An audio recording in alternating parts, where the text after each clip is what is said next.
super épisode. Aujourd'hui, on recevait Alex Renaud, qui est un ami et un collègue à moi. Alex, qui est massothérapeute. Ce que j'ai vraiment apprécié, dans le fond, de cette rencontre-là, c'est toute sa vulnérabilité, toute sa transparence lorsqu'il répondait, dans le fond, à nos questions. Oui, puis c'est ça, dans son cas, c'est une réorientation de carrière. Donc, c'est intéressant de voir tous les hauts et les bas par lesquels il a traversé, tous les doutes qu'il pouvait avoir là, dans son cheminement. Fait que je pense que moi, c'est surtout ça qui m'a marqué, là, puis au final, ben, qui s'est rendu jusqu'au bout, puis ça a donné vraiment des beaux résultats. Fait que, ouais. On vous souhaite une bonne écoute. Bon podcast! Bonjour et bienvenue au balado CGE en connexion, un balado où on souhaite découvrir une profession à travers le parcours d'une personne. Je m'appelle Roxane, je suis intervenante au Carrefour Jeunesse Emploi de Montcalm et je suis avec... Avec Sébastien, intervenant au Carrefour Jeunesse Emploi de la Rivière-du-Nord. Et aujourd'hui, je suis vraiment content parce qu'on reçoit un de mes collègues et amis et j'ai bien hâte de discuter avec lui de son parcours. Oui, en fait, la personne qu'on reçoit, c'est Alex Renaud, qui est massothérapeute, mais qui travaille ici aussi au CGE comme chargé de projet. C'est bien ça? Oui, exactement. Super! Bienvenue au balado. Bonjour tout le monde, je suis vraiment content. Puis comme vous avez remarqué, là aussi, là, je veux juste spécifier, on a un nouveau décor. Oui. On tourne, dans le fond, au Carrefour de Saint-Jérôme de la Rivière-du-Nord, dans le fond, aujourd'hui. Donc, vous pouvez remarquer le nouveau décor. Exact. Donc, premier segment, Alex, on va parler des mythes et réalités dans ton métier. Donc, je vais t'inviter à piger 3 papiers à tour de suite. Et ensuite, on va devoir dire est-ce que c'est un mythe ou une réalité. Et toi, tu vas devoir confirmer si on avait la bonne ou la mauvaise réponse. Donc, je t'invite à piger le premier papier.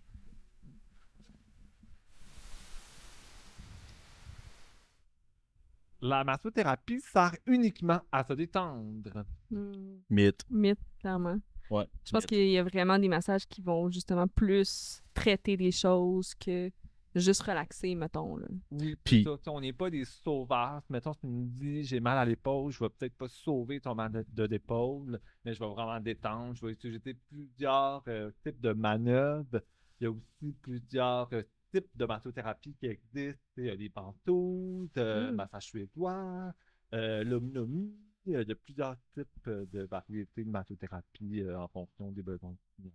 Mais non, c'est pas juste à détendre. Mais entre autres, Puis, tu sais, juste moi, je suis un amateur de sport. Là, tu sais, dans les équipes sportives aussi, il y a souvent un massothérapeute, il y a même tu sais, les artistes, etc.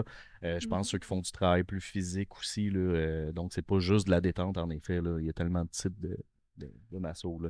ouais, il y a des massothérapeutes sportifs qui vont participer à des compétitions, qui vont être là pour traiter une blessure de quelqu'un, Ok. soulager la douleur. Mettons quelqu'un qui a mal au genou, ben, la masso va être là pour soulager la douleur aussi. Là. On va faire du bien. Il y en a au niveau du sport. OK. Ben, ça a commencé smooth. Ouais, je pense que c'est c'était bon, facile, on était celle-là. d'accord sur ça. Fait que tu peux piger un deuxième papier. La massothérapie est une approche complémentaire à la médecine traditionnelle. Je pense que tout réside dans le complémentaire, en fait. Là. Ouais. Mais je suis mitigé un peu. OK? Tu sais, je pense que oui, mais je vais dire un mythe parce que moi, je le vois différemment que la médecine traditionnelle aussi. Hmm. Tu sais, je le vois plus avec l'acupuncture, avec toutes ces, tu sais, les médecines Ouais. autres. Ouais, c'est ça. Je suis mitigé entre les deux. Je veux dire mythe, mais en même temps, c'est une réalité parce que ça va arriver que les médecins vont référer peut-être à un massothérapeute, etc. Des fois, ça peut être complémentaire pour certaines blessures, certaines problématiques que les gens peuvent avoir. Fait que, entre Ouais. les deux. Moi, j'ai l'impression que quand on parle vraiment d'une problématique, justement, c'est le fun de combiner, en fait, les différents soins, tu sais, physio avec masso, tout ça. Fait que moi, je pense vraiment le mot qui me parle le plus, c'est complémentaire. C'est que tout ça ensemble va vraiment aider à enrayer le problème. Là.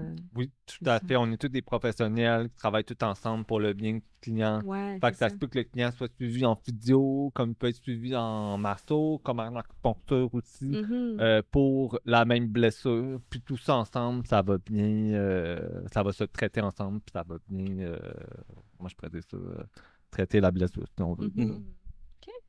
Excellent. Je vais t'inviter à en piger un petit dernier.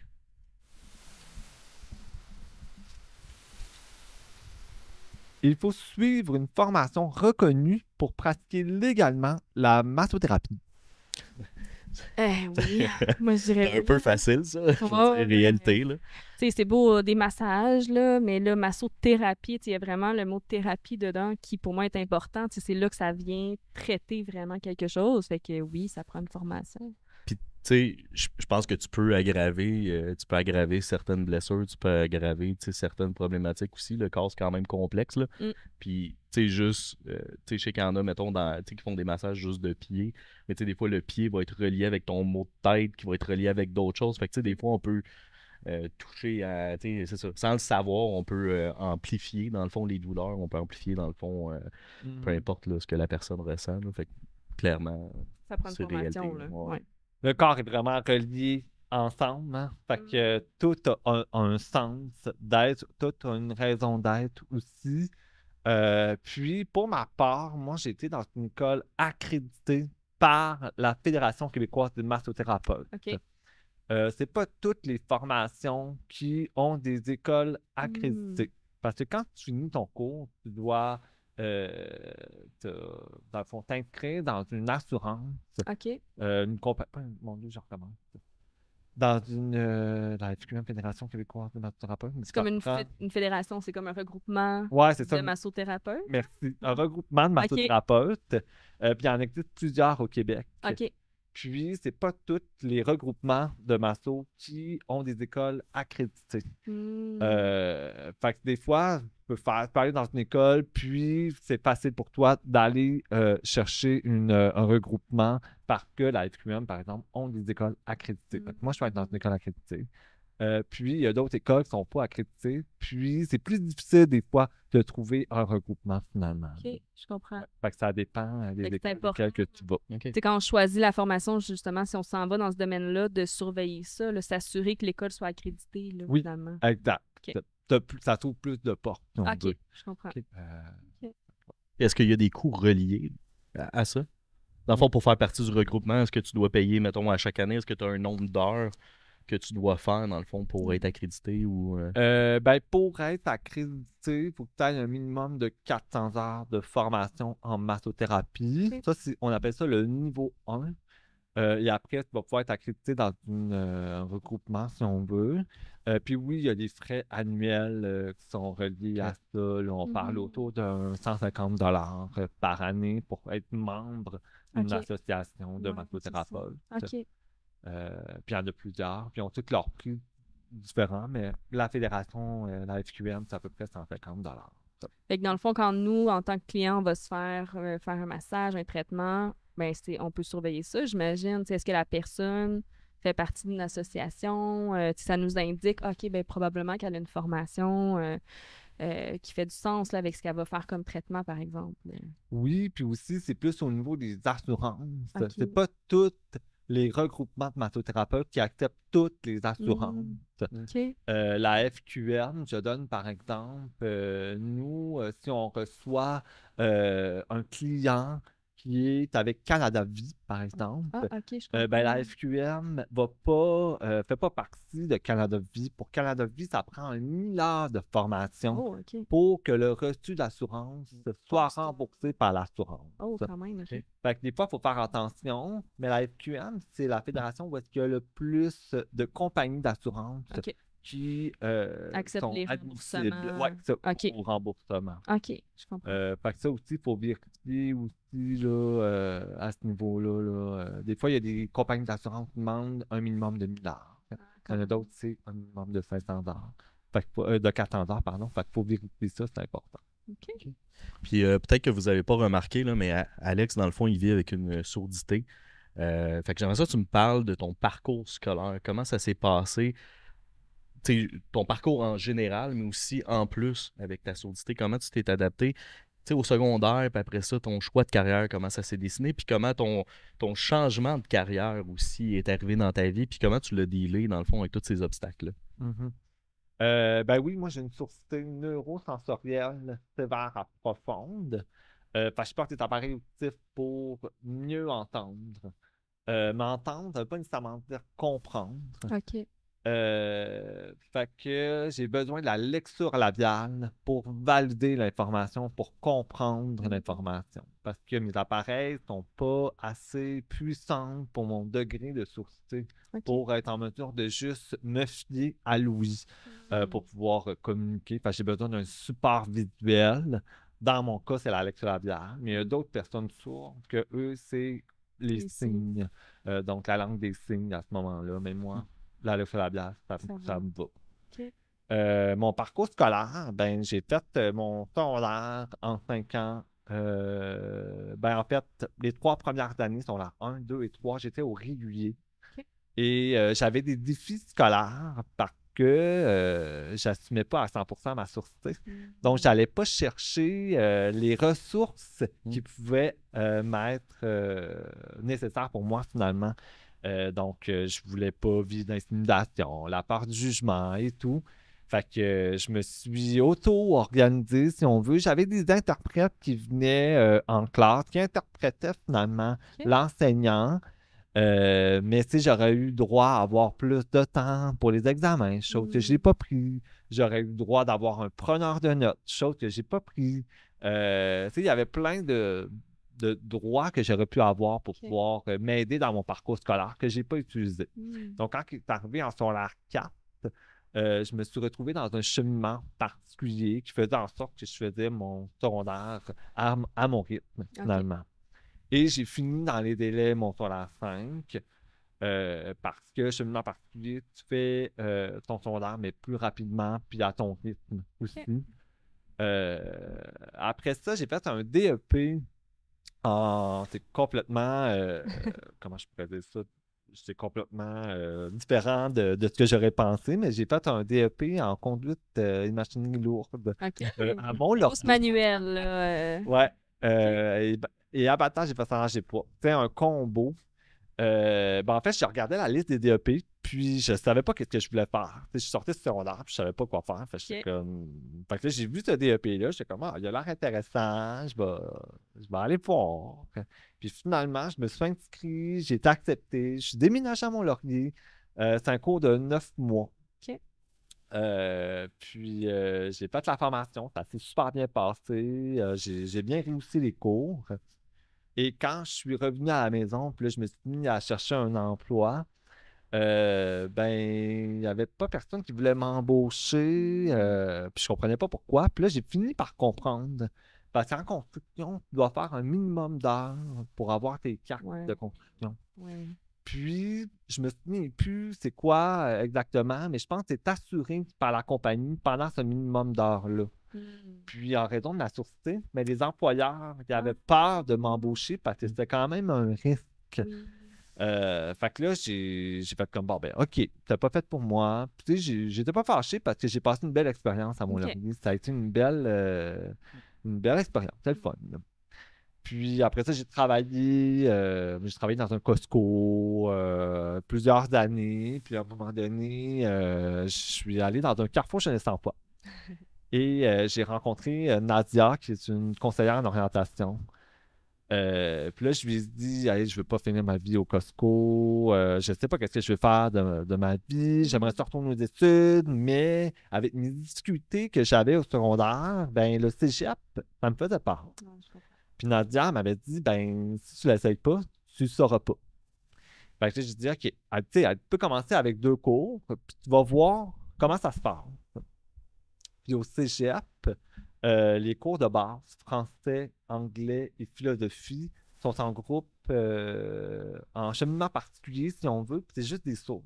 Ah ouais? C'est juste des personnes sourdes ensemble. À quel cégep, ça? Cégep du Vieux-Montréal. OK. Fait que j'ai fait mon français puis anglais la première année. Et là, j'ai connu un peu la communauté sourde parce que moi, j'ai grandi avec les entendants. Fait que j'avais jamais été en contact avec la communauté sourde. Puis aussi, j'assumais pas ma sourdité à 100%. Fait que t'allais pas vers ça de façon naturelle, là. C'est ça. Ouais. Fait que même à Mont-Laurier, dans le fond, quand t'as fait ton DEP, t'assumais pas encore ta sourdité. Je commençais. Tu commençais, OK. Je commençais, puis quand j'ai fait mon DEP, j'avais pas d'aide nécessaire pour réussir mon DEP, mais c'était quand même terrain. OK. Fait que c'était quand même T'avais facile. besoin. Oui, il y avait des notes, pas des notes, mais il y avait aussi des cours magistraux, mais tu sais, c'était comme un mois, c'était quelques semaines, là, c'était pas pendant 9 mois de formation. Fait que c'était beaucoup sur le terrain. Fait que moi, je suis très visuel. Fait qu'à ce niveau-là, ça allait quand même bien pour le DEP. Fait que là, c'est ça. Fait que là, quand je suis allé au cégep, puis là, j'ai rencontré la communauté sourde. Et là, j'ai comme commencé à m'accepter de plus en plus ma sourdité. Parce que j'ai vu des gens qui vivaient la même chose que moi, finalement. Là, que mon quotidien, je pouvais le partager à ces gens-là. Fait que ça a été une belle rencontre, vraiment, la communauté sourde. Puis là, aujourd'hui, ben, j'ai la majorité de mes amis ont tout un handicap comme moi, la sourdité. Puis je les vois régulièrement. Puis là, c'est de là que ça est venu l'acceptation de soi, l'acceptation de mon handicap. Puis je me suis mis à plus m'assumer, puis à mettre plus mes limites avec les autres personnes, puis expliquer, puis sensibiliser les gens à la sourdité.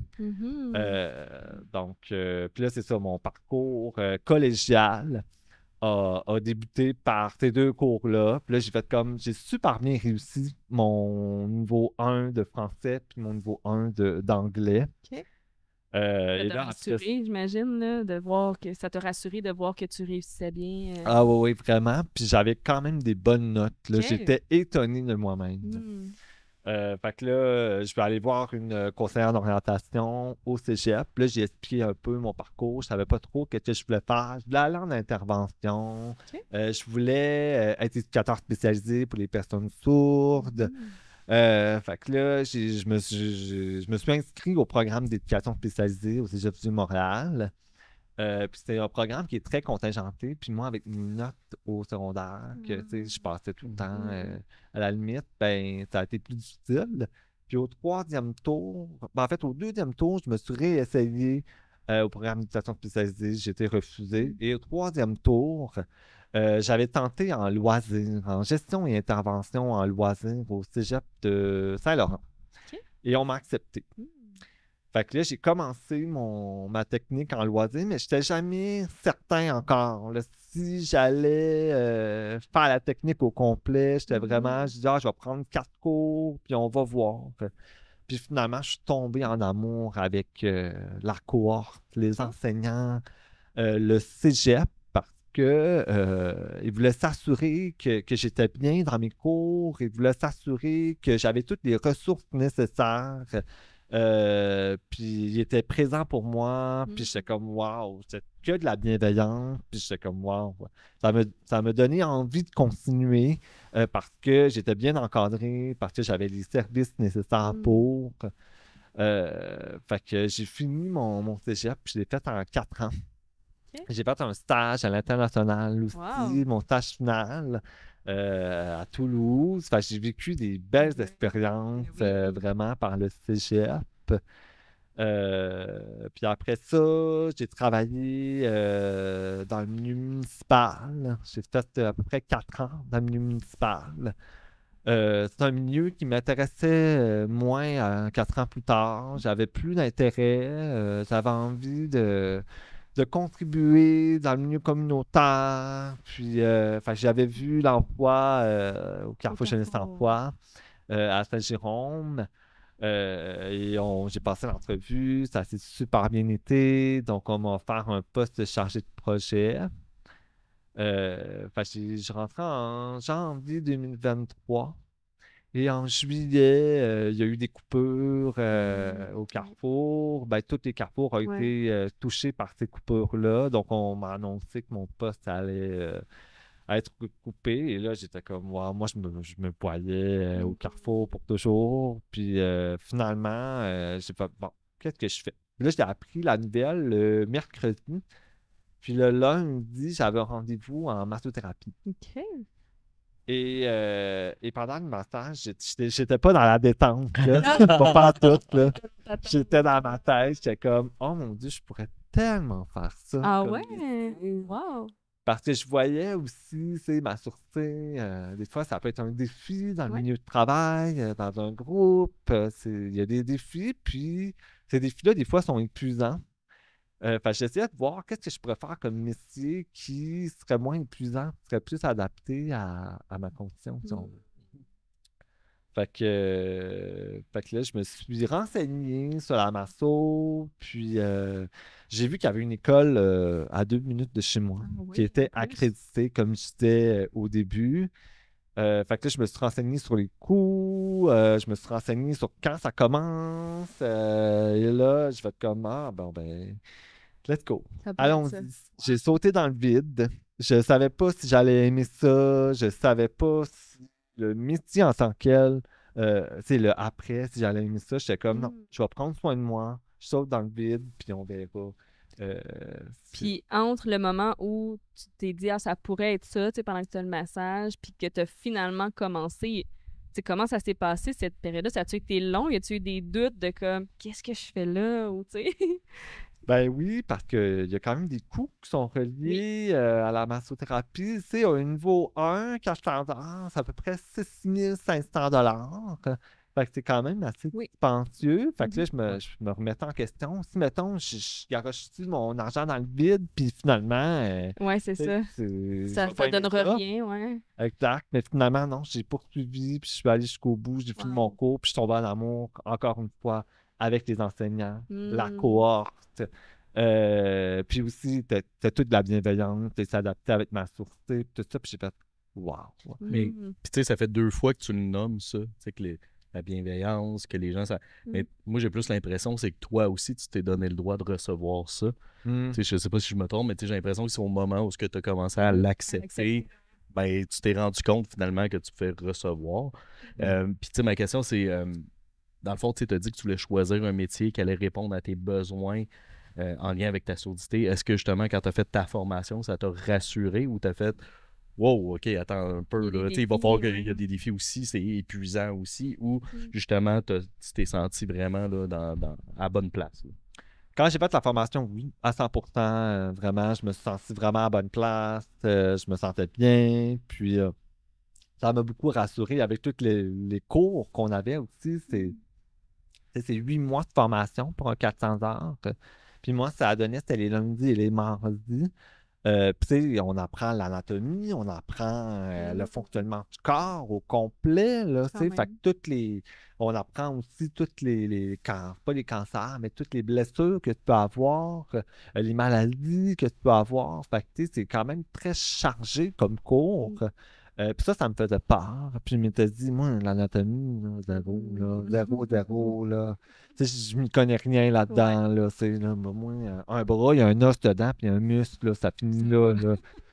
Mais là, finalement, on a vraiment appris l'anatomie. Puis les profs étaient tellement. Tu sais, ils savaient que c'était un cours qui était chargé, fait qu'ils essayaient d'alléger le cours.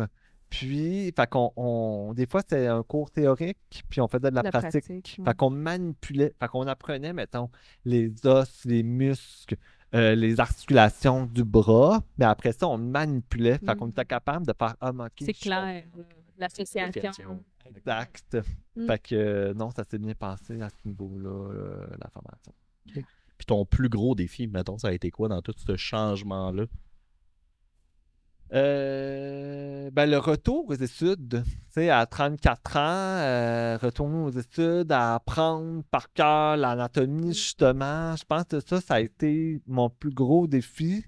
Puis aussi, la peur de l'inconnu, parce que là, j'étais dans l'inconnu, là, tu sais, je faisais la massothérapie, je vais travailler en spa, je vais devenir travailleur autonome. Travailleur autonome, ben là, tu sais, ça te prend des clients, ton revenu. Faut que je fasse des factures, faut que je fasse des comptes, faut que, tu sais, t'es ton Exact. propre boss aussi, là. Fait. Exact. Fait que j'étais vraiment dans l'inconnu, puis je savais pas qu'est-ce que je voulais faire comme après. Je me questionnais à savoir si vraiment j'allais continuer en masso, là. OK. Fait que, T'as eu tout le temps des doutes un peu là, Ouais. à travers tout ton parcours, malgré qu'il y avait une partie de toi qui aimait vraiment ça, mais... Ouais, exact. Puis là, mettons, là, t'es accrédité, t'es rendu du pratique, ça ressemble à quoi ton quotidien, là? Tu jumelles les 2 emplois, est-ce que je comprends? Ouais, je mets les jeux d'emploi. Là, je travaille dans un spa. OK. Donc, c'est ça, je fais 3 jours ici, 2 jours dans un spa, puis les fins de semaine, ben, des fois, je reçois à la maison. J'ai ma petite salle d'invités que je reçois des gens à la maison. Mais c'est mon but premier en ce moment, c'est vraiment mon emploi au Carrefour. Puis quand il va terminer, ben là, je vais pouvoir peut-être plus me concentrer sur la massothérapie. Éventuellement, j'aimerais savoir peut-être ma salle. Mais là, on dirait que j'apprends le métier, Oui. en fait, quotidiennement.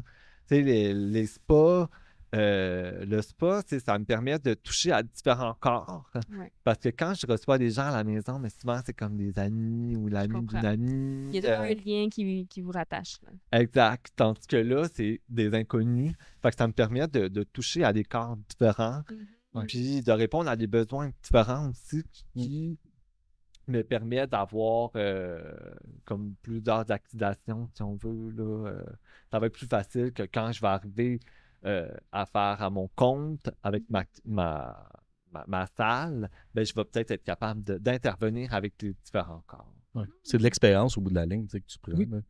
J'irai avec une dernière question avant de passer au mode de questions à rafale. Parfait. Tu sais, qu'est-ce qui fait que malgré tes doutes et tout ça, tu as dit non, moi je vais jusqu'au bout, je veux le tester. Tu sais, qu'est-ce qui fait que tu as continué puis que tu as abouti finalement à ces études-là puis tu le pratiques présentement? C'est quoi la motivation? Motivation, je pense que ça a été vraiment prendre soin de moi. OK. C'est penser à moi. Vraiment, moi, qu'est-ce que je veux. Passer la massothérapie, veux pas, oui, tu prends soin de l'autre, mais tu prends aussi soin de toi. Parce que quand on masse, ben, ça prend une bonne posture, il faut faire les manœuvres, il faut bien les faire, mais il ne faut jamais s'oublier en tant que massothérapeute. Puis aussi, bon, ben, méditer avant un massage, c'est une façon de prendre soin Avoir de moi. l'énergie, la bonne énergie pour le massage. Oui, là. exactement. Avoir la bonne énergie, puis prendre du temps pour moi, chose que je faisais pas avant. Ouais. Fait que ça me permet vraiment de me concentrer sur mes besoins à moi, puis prendre du temps pour moi. Ouais, puis comme tu me disais, tu as accès au bain en plus quand tu travailles au spa. Fait que tu sais, prends soin de toi, il y a ça aussi. Wow. Là. C'est un bel avantage. Je dis pas que c'est ça dans là. tous les vraiment. endroits à masso, mais tu sais, ça fait partie. Puis j'ai l'impression aussi, tu sais, le massothérapeute, c'est que tu es dans le moment présent. Tu n'as pas le choix d'être dans le moment présent. Tu sais, il y a comme un toucher, tu sais, la Une musique, c'est connexion. très sensoriel. Fait que je dirais, t'as pas le choix aussi d'être dans le moment présent. là. Exact. Tu sais, je peux pas être dans ma tête. Il faut absolument que je sois là, ici, maintenant. Puis j'ai un Exact. client, puis je dois intervenir pour répondre aux besoins de mon client. Fait que oui, je suis vraiment dans le moment présent. Exact. Là, à 100%. Là, le prochain segment, c'est des questions en rafale qu'on va te donner. Donc, tu ne dois pas trop réfléchir à tes réponses et ça doit être des réponses courtes. OK. Fait qu'on va te poser chacun notre tour, dans le fond, une question et essayer d'y répondre le mieux que tu peux. D'accord. Tu veux-tu commencer? Ouais, là, Vas-y. je suis dans le désordre. Fait que. Oh, OK. Faut que tu lises. Parfait. Donc, quelle zone du corps est la plus tendue? Tu sais, à date, dans ton expérience, est-ce que tu remarques que là, les gens, on est tendus comme aux épaules? C'est au niveau du trapèze. Ah ouais, hein? Ouais, vraiment, c'est les gens qui sont poignets, le plus tendus. Là, ben, c'est le stressant. Le stress, souvent, il part de là. Souvent. OK. Là. Fait que, ouais. Est-ce que c'est un métier qui est difficile physiquement?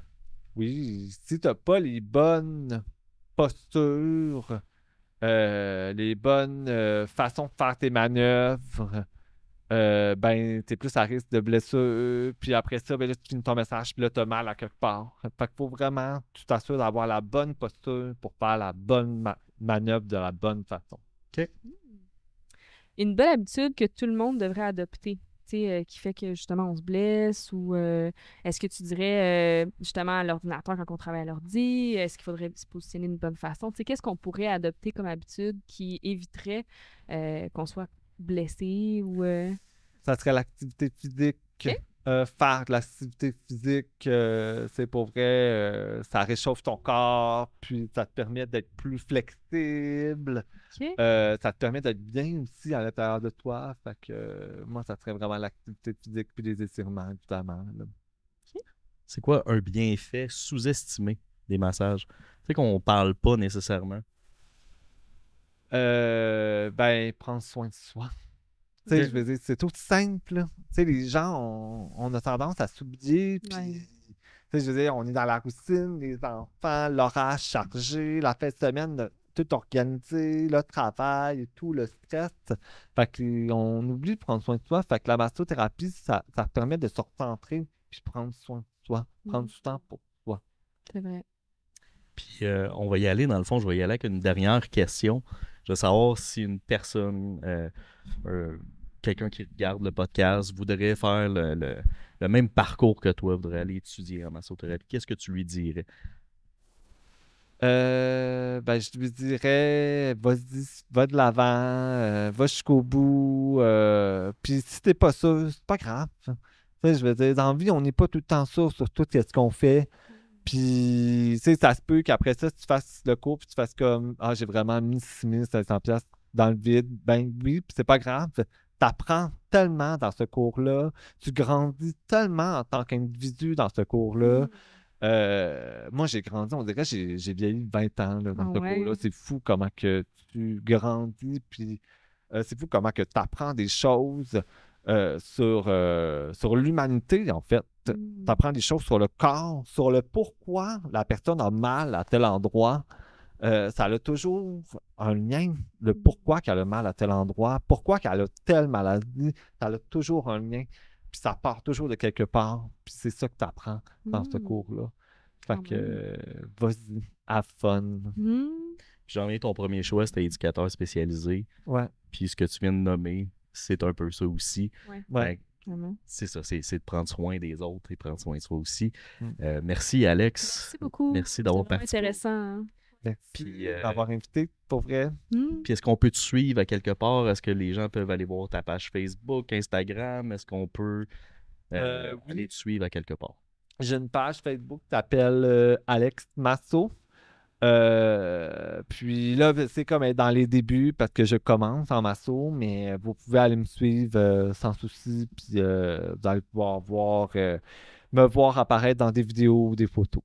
Super. Excellent. Merci d'avoir écouté le podcast. Si jamais vous êtes intéressé par faire un parcours, aller étudier en massothérapie, vous pouvez trouver là, dans le fond votre CJE près de chez vous. Allez sur le site internet, vous allez pouvoir trouver un CJE et peut-être vous inscrire dans un parcours en orientation pour répondre à vos questions si jamais vous avez des questionnements. Donc, merci beaucoup d'écouter le podcast. Vous pouvez partager l'épisode, nous suivre, liker, commenter. Et un gros merci. On se voit au prochain épisode.